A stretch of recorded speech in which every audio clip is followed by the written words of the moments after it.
There were words that never been said. Just think about those words next time you feel a little depressed. Definitely check my ass out. Like I said, I've been getting so pissed off about jobs and this whole house situation. It's basically consumed me and my fiance. We're just, it's just amazing.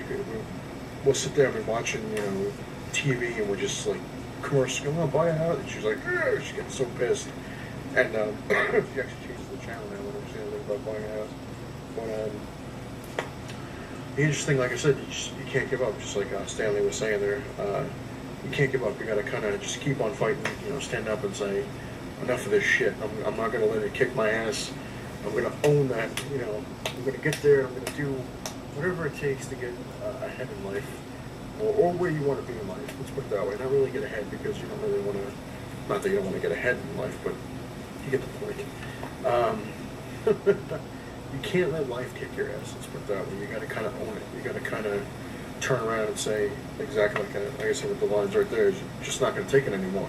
And we're not. And it was funny because my fiance never saw that movie before in her life, and it came up, and that's when the idea came around. I said, "You got to be kidding!" I said to her, "I was like, it's totally true."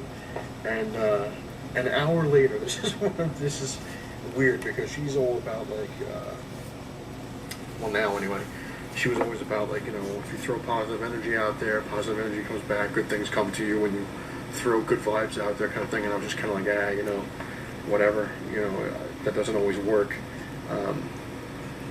And like I said, the more we thought about it, the more pissed off we got. And when she saw that, she was like, "Oh, that's it. It really is true." She thought the movie was completely stupid, but that's the point. But that part isn't stupid.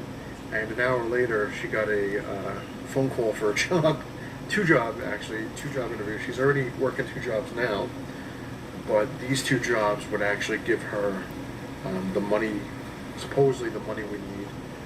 Here's hoping to actually get the mortgage for a house and actually get it going.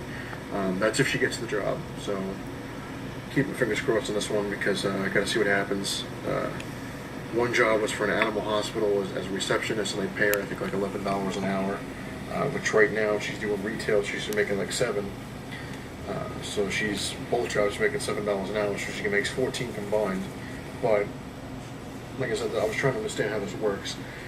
The real estate lady we talked to was claiming that you need $15 an hour to get like the bare minimum for like a house or something like that. And once you show that you have that kind of money on paper, you could go after like whatever you want or whatever it is. It wouldn't matter, some crap like that. That's basically what's stopping us, is BS that you have to show on paper that you would have enough money to cover a mortgage or whatever it is, even though we do. That's what it's so frustrating. And so now if she gets this job, like I said, the 2 of them, one of them I think it's $10 or $11 an hour. I can't really remember what she said it was. And this other one was basically what she was doing in New York, and they pay her $15 to $16 an hour, which still doesn't come close to how much money she was making in New York. But that job would, if she gets the insurance one and keeps her part-time retail one, she'd be more than covering the thing. And then of course when I come into play, who knows down the line, if I get a job, when I get a job that way, then my money would go basically towards everything else we need. So we're hoping, because if this happens and she gets this job, she can get a letter stating this is what she's making, and we can go to the real estate lady and say, hey, you know what, finally this is what's going on. We'll probably get approved. We're hoping we get enough to actually get the house we wanted, because we just found another one. Seems to be the going thing. We find them and we can't get them because something happens. But it was funny that we watched this and then an hour later that happened. Another quick thing I wanted to talk about real fast was, besides all that stuff, like keeping positive and kind of just moving forward.